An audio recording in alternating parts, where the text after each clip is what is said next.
नमस्कार दोस्तों, कैसे हैं आप सब। आप सभी ने कक्षा 11 में अध्याय 16 में भाग 9 तक देखा था। भाग 9 में आपने ग्रसनी ग्रासनली के बारे में पढ़ा और अमाशय के बारे में पढ़ा। अब हम उसके आगे के भाग के बारे में पढ़ेंगे, भाग 10 के अंतर्गत, जो कि होगा छोटी आंत व बड़ी आंत। तो टॉपिक शुरू करने से पहले जो भाग 9 में आपसे क्वेश्चन किए गए थे उसके आंसर्स देख लेते हैं। सबसे पहले मैंने आपसे क्वेश्चन किया था ग्रसनी के कितने भाग होते हैं। तो ग्रसनी के 3 भाग होते हैं, नासोफेरिंग्स, ओरोफेरिंग्स और लैरिंगोफेरिंग्स। दूसरा क्वेश्चन आपसे किया गया था कि मध्य कर्ण से निकलने वाली नली को क्या कहते हैं, तो उसे यूस्टेकियन नलिका कहते हैं। तीसरा क्वेश्चन आपसे किया गया था कि श्वास नली का द्वार और ग्रास नली का द्वार एक ही स्थान पर खुलता है, उसे क्या कहते हैं, तो उसे हम लैरिंगोफेरिंग्स कहते हैं, जो कि फेरिंग्स यानी ग्रसनी का ही भाग होता है। या फिर ऑप्शन में ग्रसनी होगा तो आप ग्रसनी लगाएंगे। चौथा क्वेश्चन आपसे किया गया था कि ग्रास नली की दीवार पर कौन सी ग्रंथियां पाई जाती हैं, तो ग्रास नली की दीवार पर श्लेष्मा ग्रंथियां पाई जाती हैं, जिनसे श्लेष्म का स्राव होता है, जो भोजन को सरकने में सहायता करता है। नेक्स्ट क्वेश्चन किया गया था कि ग्रास नली में कौन सी गति होती है जिसके द्वारा भोजन अमाशय में जाता है, तो ग्रास नली में क्रमाकुंचन गति यानी पेरिस्टालसिस मूवमेंट होता है, जिसके द्वारा भोजन ग्रास नली से होते हुए अमाशय में जाता है। नेक्स्ट क्वेश्चन किया गया था कि ग्रास नली का अमाशय में खुलना कौन सी अवरोधनी द्वारा नियंत्रित होता है, तो ग्रास नली का अमाशय में खुलना कार्डियक अवरोधनी द्वारा नियंत्रित होता है। नेक्स्ट लास्ट क्वेश्चन आपसे किया गया था कि अमाशय के कितने भाग होते हैं, तो अमाशय यानी स्टमक के 3 भाग होते हैं, कार्डियक, फंडिक और पाइलोरिक। अब हम उसी भाग के आगे की बात करेंगे, पाइलोरिक से आगे, जो कि है छोटी आंत। आपने तीसरा अमाशय पढ़ा था। चौथा भाग आता है आहार नल का, छोटी आंत, स्मॉल इंटेस्टाइन, स्मॉल इंटेस्टाइन। आइए एक बार फिर हम फिगर पे देखते हैं। सारी चीज़ें फिर से हम रिवाइज करेंगे, जिससे आपको चीज़ें एकदम आसानी से समझ में आती रहें।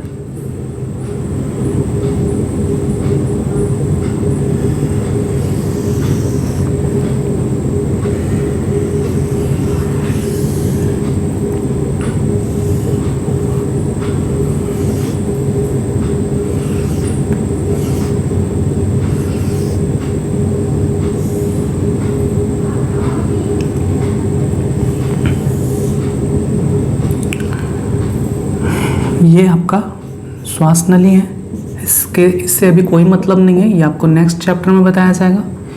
ये आपका ग्रास नली है, ये आपका ग्रसनी भाग है, ये आपका मुख गुहा है।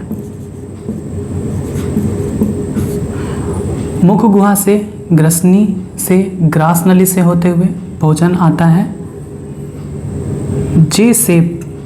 जे आकार के अमाशय में।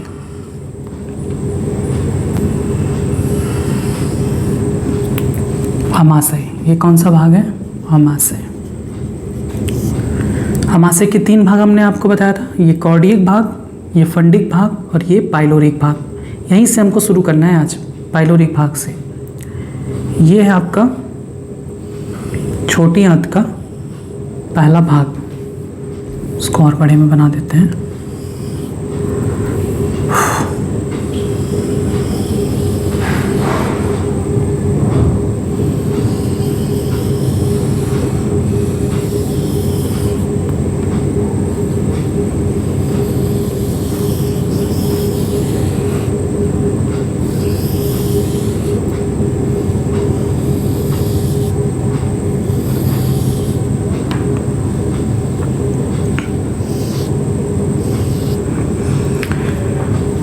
अमाशय के 3 भाग आपने पढ़ा। कार्डियक भाग, जहाँ पर पाया जाता है कार्डियक स्फिंक्टर, कार्डियक अवरोधनी। ये है आपका फंडिक भाग, ये है आपका पाइलोरिक भाग, जहाँ पर पाया जाता है पाइलोरिक स्फिंक्टर या पाइलोरिक अवरोधनी, जो भोजन को छोटी आंत से अमाशय में जाने से रोकता है। ठीक, अब यहाँ से शुरू होता है आपका छोटी आंत। हमने आपको बताया है कि छोटी आंत के 3 भाग होते हैं, ग्रहणी, इसे कहते हैं इंग्लिश में ड्यूडेनम, दूसरा मध्यांत्र, जिसे इंग्लिश में कहा जाता है जेजुनम, और तीसरा आता है शोषांत्र, जिसे इंग्लिश में कहा जाता है इलियम। तो ये जो भाग है यहाँ से लेकर यहाँ तक का जो भाग है इसे हम कहते हैं ग्रहणी भाग, ग्रहणी। फिर ग्रहणी जो कि यहाँ से यहाँ तक का भाग है, फिर ग्रहणी के बाद जो शुरू होता है भाग वो है आपका मध्यांत्र, मध्यांत्र जिसे हम जेजुनम कहते हैं। और उसके बाद यहाँ तक मान लीजिए मध्यांत्र है, तो मध्यांत्र के यहाँ से लेकर यहाँ तक का जो भाग है, यहाँ से लेकर यहाँ तक का भाग जो है उसे हम कहते हैं शोषांत्र। ठीक है, थोड़ा दूर बना देते हैं। ये जो भाग है वो है शोषांत्र। ठीक, तो जो भोजन होता है वो आमाशय से पाइलोरिक स्फिंक्टर के नियंत्रण में ग्रहणी में प्रवेश करता है। ग्रहणी छोटी आंत का प्रथम भाग है जो यू आकार का होता है। वैसे तो ये दिख रहा है सी आकार का, लेकिन एनसीईआरटी में यू आकार लिखा है तो यू ही आकार पढ़ना है, क्योंकि हम इंटरनल स्ट्रक्चर बहुत अच्छे से नहीं देखे हैं, मतलब हम बना सकने में सक्षम नहीं है। यहाँ पर हो सकता है ये जो शेप हो वो ऐसे हो, क्योंकि इस तरह से तो आपको समझाने के लिए बनाया जा रहा है, सारा भाग आपको आसानी से दिख पाए। अगर हम इसको अगर हम मोड़ देंगे यू शेप में तो फिर बहुत सारी चीज़ें हम आपको नहीं दिखा पाएंगे। लेकिन आपको याद यही करना है कि जो ग्रहणी होती है वो सी आकार का नहीं होता। कौन से आकार का होता है? यू आकार का होता है। ग्रहणी छोटी आंत का प्रथम भाग है तथा ये यू आकार का होता है। ग्रहणी में ही हिपैटोपैनक्रियाटिक डक्ट, हिपैटोपैनक्रियाटिक डक्ट, यानी इसे हम कहेंगे पित्त अग्न्याशयी नलिका खुलती है। अब ये क्या है तो चलिए इसको पहले समझते हैं। हमने आपको बताया था कि हमारा जो आमाशय होता है वो देह गुहा के ऊपरी बाएं भाग में स्थित होता है, यानी इस भाग में आमाशय है। इसके जस्ट अपोजिट में क्या है? लीवर है, यकृत। यहाँ पर कहीं पर क्या है? हमारा यकृत। ठीक है, अब ये मत कहिएगा कि यहाँ पर लंग्स पाए जाते हैं। लंग्स पाए जाते हैं, लंग्स के नीचे यकृत पाए जाते हैं। हम चूंकि अभी लंग्स पढ़ा नहीं रहे हैं तो आपको वहाँ पर ध्यान नहीं देना है। अभी आपको ये देखना है पाचन तंत्र के बारे में, श्वास श्वसन के बारे में आपको बिल्कुल भी ध्यान नहीं देना है। आमाशय के जस्ट अपोजिट में क्या होता है? लीवर, यकृत। यकृत जो हमारे शरीर का सबसे बड़ी ग्रंथि होती है। यकृत में स्रावित होता है पित्तरस। यकृत से पित्तरस का स्राव होता है, बाइल जूस कहते हैं इंग्लिश में। पित्तरस यानी इंग्लिश में क्या कहते हैं? Bile juice. याद करते चलिए, यकृत से पित्तरस का स्राव होता है जिसे हम बाइल जूस कहते हैं इंग्लिश में। ये जो पित्तरस होता है वो यकृत की नली द्वारा एक संरचना जिसे हम कहते हैं पित्ताशय, ये है पित्ताशय। पित्ताशय में इंग्लिश में से कहते हैं गॉल ब्लैडर। पित्ताशय में एकत्रित और सांद्रित होती रहती है। पित्तरस यकृत से निकलती है और पित्ताशय में इकट्ठा होती रहती है।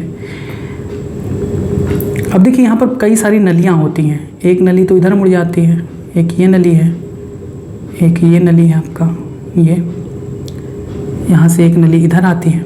देखिए अब नलियों का अलग अलग नाम है, नली का अलग अलग नाम है। ये जो नली है, ये नली जो पित्ताशय में पित्तरस को भेजती है, इसे हम कहते हैं यकृत नलिका। यकृत नलिका जो पित्ताशय से जो नली आती है इधर, इसे हम कहते हैं सिस्टिक डक्ट। ये सब आपको आगे डिटेल बताया जाएगा, फिलहाल आप यहीं पर थोड़ा थोड़ा याद करते चलिए, यहाँ पर लिखना सही नहीं है। सिस्टिक डक्ट कहते हैं, यानी पित्ताशय से कौन सा डक्ट निकलता है? Cystic duct. ये यकृत नलिका और जो सिस्टिक डक्ट है ये दोनों आपस में मिल जाते हैं और एक सिंगल नली निकलती है, इसे कहते हैं कॉमन बाइल डक्ट, इसे कहते हैं कॉमन बाइल डक्ट, यानी इसे हम कहेंगे पित्त नलिका। पित्त नलिका, हिंदी में पित्त नलिका कहते हैं। ध्यान से समझिएगा, यहाँ पे थोड़ा सा कुछ बातें आपको ध्यान रखनी है। यकृत से ही निकलता है पित्तरस। पित्तरस जिस नली द्वारा निकलता है उसे हम कहते हैं यकृत नलिका, और ये यकृत नलिका से पित्तरस जाता है कहाँ पर? पित्ताशय में जमा होता है। जमा होने का मतलब जम नहीं जाता, बर्फ नहीं बन जाता, मतलब इकट्ठा होता है। फिर जब आवश्यकता होती है तो ये पित्तरस इस सिस्टिक डक्ट के द्वारा आता है। ये दोनों नली आपस में मिल जाते हैं और इसे हम कहते हैं कॉमन बाइल डक्ट या पित्त नलिका कहते हैं। यहाँ पर एक और ग्रंथि पाई जाती है, ध्यान देंगे, यहाँ पर एक ग्रंथि पाई जाती है हमारी अमाशय के जस्ट नीचे और आंत के ऊपर एक नली पाई जाती है। इसे हम कहते हैं अग्न्याशय।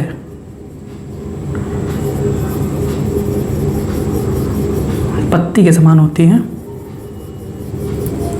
इसे हम कहते हैं अग्न्याशय या इंग्लिश में पैनक्रियाज। पैनक्रियाज। अग्न्याशय से जो नली निकलती है, अग्न्याशय से ये जो नली निकली है, ये इस नली को कहते हैं अग्न्याशयी नलिका, इंग्लिश में पैनक्रियाटिक डक्ट। ध्यान देंगे, अग्न्याशय में जो नली निकली है उस नली को हम कहते हैं अग्न्याशयी नलिका। अब ये जो नली है कौन सी? पित्त नलिका। ये पित्त नलिका इस अग्न्याशयी नलिका से मिल जाती है और एक कॉमन ट्यूब बना लेती हैं, डक्ट बना लेती हैं, जो कहाँ पर खुलती हैं? ग्रहणी में खुलती हैं। बस अब इस बात को ध्यान देंगे, यकृत से यकृत नलिका निकलती है जिसे हम पित्त नलिका कहते हैं। पित्त नलिका अग्न्याशय से अग्न्याशयी नलिका में मिल जाता है और अब इस दोनों जो नली देखिए कॉमन हो गई ना, ये यहाँ से लेकर यहाँ तक, इसी भाग में पित्त रस भी आ रहा है, अग्न्याशयी रस भी आ रहा है। अग्न्याशय से क्या निकलता है? अग्न्याशय से निकलता है अग्न्याशयी रस, जिसे इंग्लिश में कहते हैं पैनक्रियाटिक जूस, जिसमें बहुत सारे एंजाइम्स होते हैं जो हमारे भोजन को डाइजेस्ट करने में पूरी तरीके से सहायता करते हैं। तो अब इस डक्ट को क्या कहते हैं? इस डक्ट को कहते हैं ये हिपैटो पैनक्रियाटिक डक्ट। बस ये सब बातें बहुत इंपॉर्टेंट हैं, समझिए, याद करिए, तभी ये चीज़ें सारी क्लियर होंगी। आपको अभी ये नहीं पढ़ना है कि भोजन कैसे डाइजेस्ट होता है, वो तो बहुत ईजी है। भोजन का पाचन कैसे कहाँ पर होता है, ये बहुत ईजी टॉपिक है। समझना यही सब है जो जटिल चीज़ें हैं, जहाँ से बार बार क्वेश्चन नीट में पूछे जाते हैं। समझ नहीं पाता है इंसान, इसी नाते गलतियाँ हो जाती हैं। ध्यान देंगे, फिर से हम बता रहे हैं, अमाशय का वह भाग जो छोटी आंत में खुलता है, पाइलोरिक भाग। पाइलोरिक भाग अमाशय के प्रथम भाग ग्रहणी में खुलता है। ग्रहणी एक यू आकार की नली है जो कि छोटी आंत का प्रथम भाग है, और इसी ग्रहणी में एक नलिका खुलती है जिसे हम कहते हैं पित्त अग्न्याशयी नलिका, इंग्लिश में हिपैटो पैनक्रियाटिक डक्ट। यहाँ से लेकर यहाँ तक ही कहला रहा है ये, इस बात को ध्यान देंगे। यहाँ से यहाँ तक का जो नली है, इसी नली को क्या कहते हैं? Hepato pancreatic duct. ये किससे बना है हिपैटो पैनक्रियाटिक डक्ट? ये बना है दो नली से, एक जो अग्न्याशय से निकल रही है, पैनक्रियास से जो नली निकल रही है अग्न्याशयी नलिका पैनक्रियाटिक डक्ट से, और दूसरा जो यकृत से आ रही है पित्त नलिका, ये कॉमन बाइल डक्ट। ये हिपैटो पैनक्रियाटिक डक्ट किन दो नलिकाओं से मिलकर बना होता है? पित्त वाहिनी या पित्त नलिका से, दूसरा अग्न्याशयी नलिका से। अगर आपसे कोई पूछे हिपैटो पैनक्रियाटिक डक्ट किन दो नलिकाओं से मिलकर बना होता है, तो एक पित्त नलिका, दूसरा अग्न्याशयी नलिका से। ये पित्त नलिका क्या है? तो यकृत में पित्तरस का स्राव होता है। पित्तरस यकृत से निकलकर यकृत नलिका द्वारा पित्ताशय में जाकर सांद्रित होती है, जमा होती है, एकत्रित होती है। आवश्यकता पड़ने पर इसी पित्ताशय से पित्तरस वापस आता है, सिस्टिक डक्ट के द्वारा वापस आता है, और सिस्टिक डक्ट और यकृत डक्ट दोनों मिलकर एक कॉमन बाइल डक्ट बनाते हैं जिसे हम पित्त नलिका कहते हैं। यही पित्त नलिका अग्न्याशयी नलिका के साथ मिलकर एक कॉमन हिपैटो पैनक्रियाटिक डक्ट बनाते हैं, और यही हिपैटो पैनक्रियाटिक डक्ट कहाँ खुलता है? छोटी आंत के ग्रहणी भाग में खुलता है। बस अब जो भोजन आया है अमाशय से छोटी आंत में, वो इन सब से मिक्स हो जाता है। किन सब से? अग्न्याशयी रस से। अग्न्याशयी रस से, जो अग्न्याशय से निकल गया, अग्न्याशयी रस से मिक्स हो गया। साथ ही जो यकृत का पित्त रस है इससे मिक्स हो गया। अब ये सब काम करेंगे। पित्त रस क्या करेगा? भोजन में उपस्थित कार्बोहाइड्रेट वसा का इमल्सीकरण करेगा। वसा को छोटे छोटे पार्टिकल्स में तोड़ देता है। कौन? पित्त रस। तो जब पित्त रस आएगा भोजन में तभी तो कार्य करेगा। तो भोजन में कहाँ पे आता है? ड्यूडेनम में, यानी ग्रहणी में। अग्न्याशय रस में क्या होता है? अग्न्याशय रस में बहुत सारे एंजाइम्स होते हैं। मुख्य रूप से 6 एंजाइम होता है, जो आपको बाद में बताया जाएगा। तो ये जो 6 एंजाइम होते हैं वो भोजन में आते हैं और भोजन का पाचन करते हैं। तो ये हो गया आपके ग्रहणी के बारे में, बहुत इंपॉर्टेंट पॉइंट था। ग्रहणी के बाद आता है मध्यांतर भाग। मध्यांतर भाग के बारे में कोई ज़्यादा इंपॉर्टेंट पॉइंट नहीं है, इसमें पाचन की क्रिया होती है। फिर आता है शोषांत्र, इलियम, यहाँ पे लिखा है इलियम। शोषांत्र छोटी आंत का अंतिम भाग होता है, जहाँ पर भोजन का पूर्ण पाचन तथा पूर्ण अवशोषण भी हो जाता है। भोजन का सबसे ज़्यादा अवशोषण कहाँ पर होता है अगर पूछा जाता है, तो भोजन का सबसे ज़्यादा अवशोषण और पाचन शोषांत्र में होता है।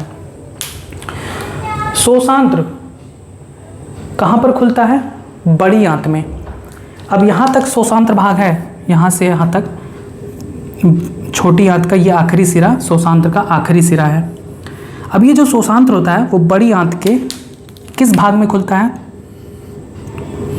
तो बड़ी आंत, जो कि आपका 5वां पार्ट है, अभी हम बताते हैं बड़ी आंत के बारे में। बड़ी आंत या लार्ज इंटेस्टाइन के भी 3 भाग हमने आपको बताया है। कौन कौन से? बड़ी आंत के 3 भाग। बड़ी आंत के 3 भाग होते हैं, एक अंधनाल जिसे इंग्लिश में सीकम कहा जाता है, दूसरा वृहदांत्र जिसे इंग्लिश में कॉलोन कहते हैं, और तीसरा मलाशय जिसे हम इंग्लिश में रेक्टम कहते हैं। अब देखिए छोटी आंत का जो शोषांत्र भाग है, ऐसे पूछा जाता है, छोटी आंत का शोषांत्र भाग बड़ी आंत के किस भाग में खुलता है? तो सबसे पहला भाग कौन है? अंधनाल। तो शोषांत्र किस में खुलता है? बड़ी आंत के इस भाग में खुलता है, जिसे हम अंधनाल या सीकम कहते हैं, इस भाग में। अब देखिए एक जो सबसे इंपॉर्टेंट पॉइंट, शोषांत्र के अंतिम भाग और अंधनाल के शुरुआती भाग में एक अंगुली समान संरचना निकली होती है। अंगुली की तरीके से एक संरचना निकली होती है। इसे हम क्या कहते हैं? बार बार पूछा जाता है नीट में। इसे कहते हैं कृमि रूप परिशेषिका। कृमि रूप परिशेषिका, इंग्लिश में vermi form appendix, vermiform appendix कहते हैं।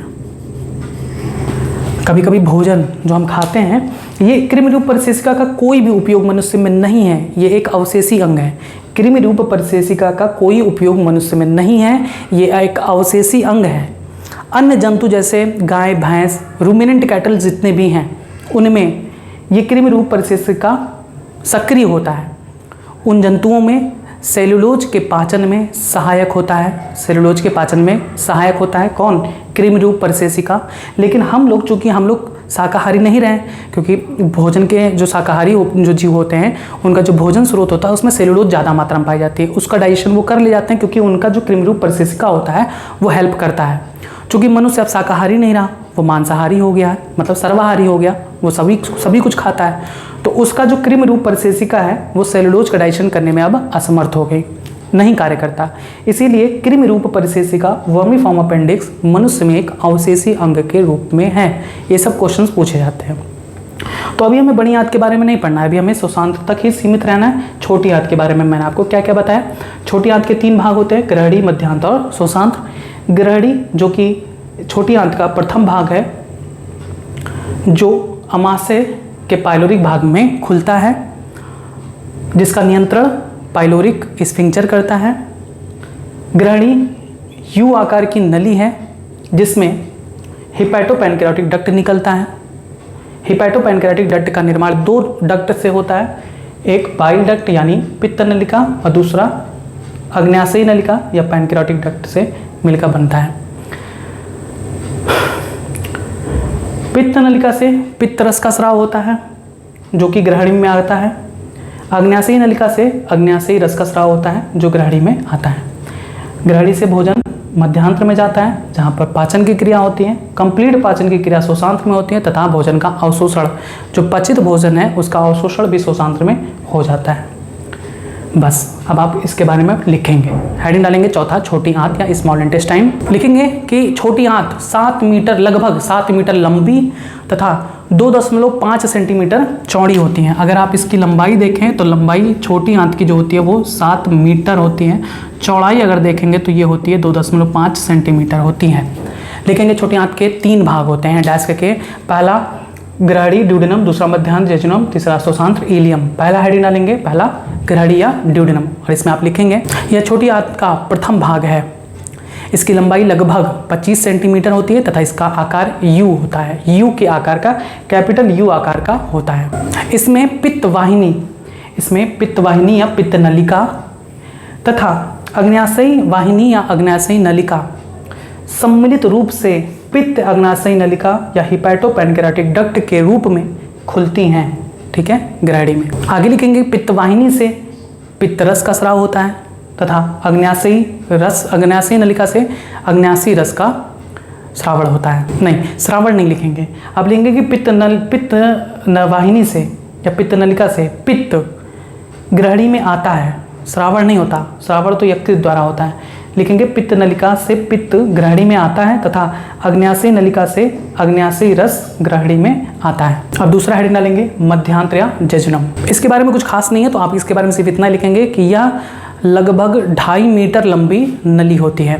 अब आप हेडिंग डालेंगे तीसरा शोषांत्र या इलियम। इसमें लिखेंगे यह छोटी आंत का पश्च भाग होता है, आखिरी भाग होता है। एक बात याद रखेंगे, शोषांत्र में एक अंगुली समान ऐसी संरचना पाई जाती है जिसे हम रसांकुर कहते हैं। डिटेल आपको आगे बताया जाएगा। रसांकुर या इंग्लिश में इसे विलाई कहते हैं। बहुत इंपॉर्टेंट है, क्या कार्य होता है रसांकुर का, तो पूछा जाता है बार बार, रसांकुर का कार्य बताइए। तो रसांकुर का कार्य होता है भोजन के अवशोषण की सतह को बढ़ा देना। देखिए इतना ही भाग है शोषांत्र और इसी में सारे भोजन का अवशोषण होना है, तो ये कैसे पॉसिबल हो। इसलिए भगवान ने क्या किया है कि जैसे आप लोग यहाँ पर मंदिर होता है, एक मंदिर मान लीजिए कोई भी टेम्पल है, मंदिर है, लोगों को जाना है, तो अगर सीधी रेखा में जाएंगे तो कितने लोग आ पाएंगे, 1 व्यक्ति, 2 व्यक्ति, 3 व्यक्ति, 4 व्यक्ति, 5 व्यक्ति, 6 व्यक्ति। जगह बस इतना ही है, जगह मंदिर का कैंपस इतना ही है और हमें लाइन से सबको भेजना है। तो अगर सीधी लाइन में जाएंगे तो कितने लोग जाएंगे, 8 लोग। अब अगर थोड़ा सा दिमाग लगाया जाए कि बहुत सारे लोगों को एक साथ भेजा जा सके तो हम क्या कर देंगे। आपने देखा होगा मंदिरों में किया जाता है, इसको ऐसे बना देते हैं, ये हो गई, ये इसको क्या कर दिया जाता है, इस तरह से बना दिया जाता है रास्ता, जिससे एक ही बार में कितने लोग आ जा सकें, 1 2 3 4 5 6 7 8 9 10, बहुत लोग आ जा सकते हैं, हो सकता है ना। तो इसीलिए भगवान ने क्या किया कि यहाँ पर जो सतह है, शोषांत्र का जो सतह है वो सीधा नहीं है, वो आप कहिए कि ऐसे है, तो ऐसे नहीं है। कैसे है, बहुत छोटे छोटे सूक्ष्म ऐसे ऐसे प्रवर्ध हैं। इन्हीं प्रवर्ध को क्या कहते हैं, रसांकुर या विलाई कहते हैं। ये विलाई क्या करते हैं, ये विलाई जो होते हैं वो भोजन के अवशोषण की सतह को बढ़ा देते हैं। ये देखिए ऐसे हैं, तो बढ़ गया ना। अब आप खुद ही सोचिए कि अगर अब इसको पकड़ के खींचा जाए तो और खींचेगा, है ना। तो बस यही संरचना होती है, इसे हम कहते हैं रसांकुर या विलाई, जो शोषांत्र में पाई जाती है। कार्य पूछा जाता है बार बार। तो अब देखिए जो कार्य इतनी जगह में हो रहा था वो इसका जस्ट डबल हो गया। अब आप इसको पकड़ कर अगर खींच लें तो ये दुगना हो जाएगा, तो सतह बढ़ जाती है, भोजन के अवशोषण की सतह बढ़ जाती है। यानी अगर आप देखें कि ये अगर मान लीजिए शोषांत्र की दीवार है, तो शोषांत्र की ये दीवार मान लो 2 सेंटीमीटर है, ठीक। तो यहाँ पर जो भोजन का अवशोषण होगा वो डायरेक्ट ऐसे से होगा, लेकिन भगवान ने क्या किया कि इसको ऐसे बना दिया दीवारों को, ऐसे,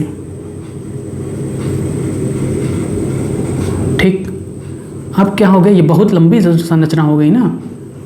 अब भोजन का अवशोषण कहाँ पर हो सकता है? यहाँ पर भी हो सकता है, यहाँ पर भी हो सकता है, यहाँ पर भी हो सकता है, यहाँ पर भी हो सकता है, यहाँ पर भी हो सकता है, यहाँ पर भी हो सकता है। देखिए इतनी लंबी संरचना हो गई, भोजन के अवशोषण की सतह क्या हो गई, बढ़ गई।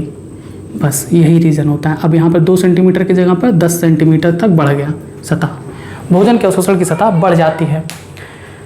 शोषांत्र में रसांकुर पाए जाते हैं।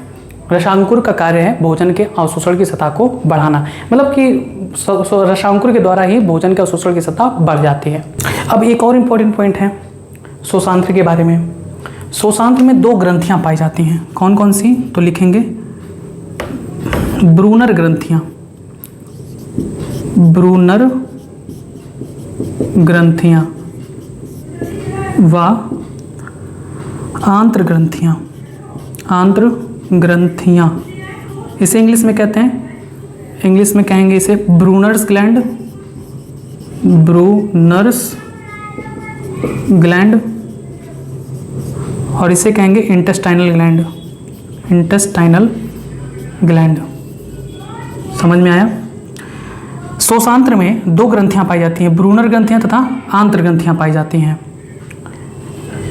फिर आप लिखेंगे शोषांत्र में ही एक हार्मोन का स्राव होता है जिसे हम कहते हैं सेक्रेटिन, सेक्रेटिन, सेक्रेटिन हार्मोन का स्राव होता है, सेक्रेटिन हार्मोन का स्राव होता है जो आंतरीय रस के स्रावण तथा अग्न्याशयी रस के स्रावण का नियंत्रण करती है। ये सब क्वेश्चंस बार बार पूछे हैं कि कौन सा हार्मोन होता है जो आंत्र ग्रंथि से आंतरीय रस के स्रावण को नियंत्रित करता है, तो वो है सेक्रेटिन। अग्न्याशय से निकलने वाली अग्न्याशयी रस का स्राव का नियंत्रण कौन करता है, सेक्रेटिन हार्मोन। सेक्रेटिन हार्मोन किस जगह पर निकलती है, तो वो है आपका शोषांत्र। आइए अब देखते हैं हम बड़ी आंत के बारे में। छोटी आंत के बारे में आपको पूरी चीज़ें बता दी गई, अब हम बड़ी आंत की संरचना को समझेंगे। जितनी भी बातें आपको बताई जा रही हैं ये सब एकदम ऐसे रट लेना है कि जैसे कुछ भी पॉइंट आपको भूले ही ना। ये सब आपके शरीर से रिलेटेड है, आपके जीवन में बहुत उपयोग आएंगे ये सारी चीज़ें। चौथा हो गया था छोटी आंत के बारे में, अब हम पढ़ेंगे 5वां बड़ी आंत। Large intestine. बड़ी आंत के भी 3 भाग होते हैं, कौन कौन से होते हैं? पहला अंधनाल जिसे सीकम कहा जाता है, दूसरा वृहदांत्र जिसे कोलोन कहा जाता है, तीसरा मलाशय जिसे रेक्टम कहा जाता है। आइए फिगर में देखते हैं।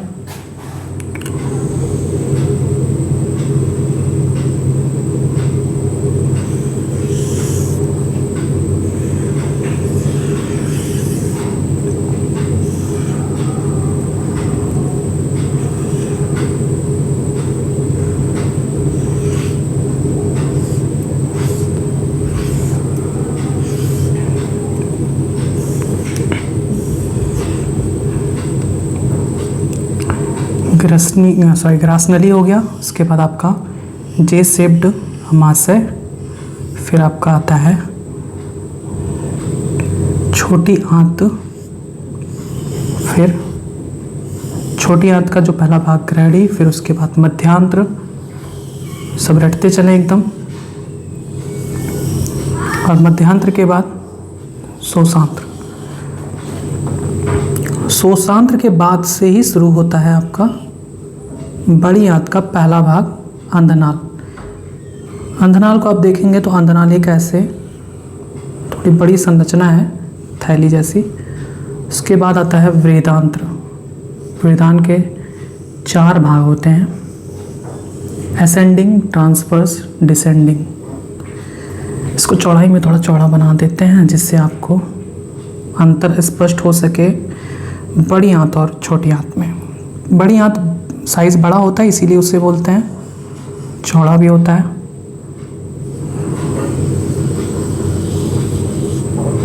ये हो गया आपका बड़ी आंत, फिर ये बड़ी आंत का वृदांत भाग और ये मलाशय।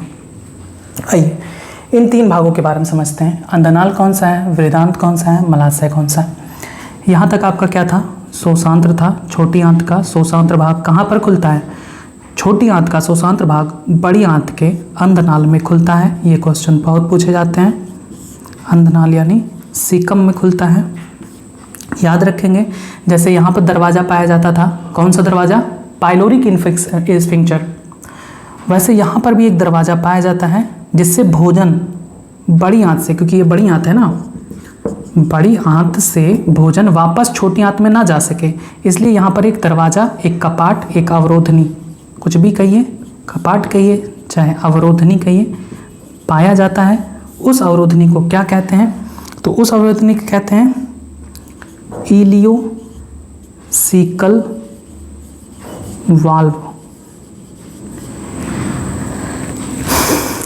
शोषांत्र अंधनाल कपाट, ठीक है। ये क्या करता है, शोषांत्र अंधनाल कपाट भोजन को बड़ी आंत से वापस छोटी आंत में जाने से रोकता है। ठीक, समझ में आया। आइए अंधनाल को समझते हैं। अंधनाल शोषांत्र और अंधनाल के संगम स्थल पर एक कपाट पाया जाता है जिसे हम शोषांत्र अंधनाल कपाट कहते हैं, जो भोजन को शोषांत्र में वापस जाने से रोकता है। अंधनाल एक थैली जैसी संरचना है जो बड़ी आंत का प्रथम भाग है। अंधनाल पर एक अंगुली समान संरचना होती है जिसे हम क्या कहते हैं, मैंने इसके बारे में बताया था, इसे हम कृमि रूप परिशेषिका, याद करिए तुरंत, कृमि रूप परिशेषिका। कृमि का मतलब जानते हैं ना, मैंने बताया क्रिम, वर्म ऐसे होता है ना, वर्म जैसे एस्कैरिस, टीनिया, ये सब तो इतने बड़े नहीं होते लेकिन कृमि की तरह से होते हैं। तो कृमि रूप मतलब उसी की तरह से एक परिशेषिका यानी एक उभार होती है जिसे इंग्लिश में क्या कहेंगे, vermi form appendix, vermi form appendix कहते हैं। पाया जाता है बड़ी आंत का अंधनाल ऐसा भाग है जिसमें कुछ सहजीवी जीवाणु पाए जाते हैं। हमारे भी शरीर में जीवाणु पाए जाते हैं बहुत। देखिए जीवाणु 2 प्रकार के, एक हानिकारक होते हैं जो रोग उत्पन्न करते हैं, और एक लाभकारी होते हैं जो हमारे बहुत सारे जैविक क्रियाओं में सहायक होते हैं।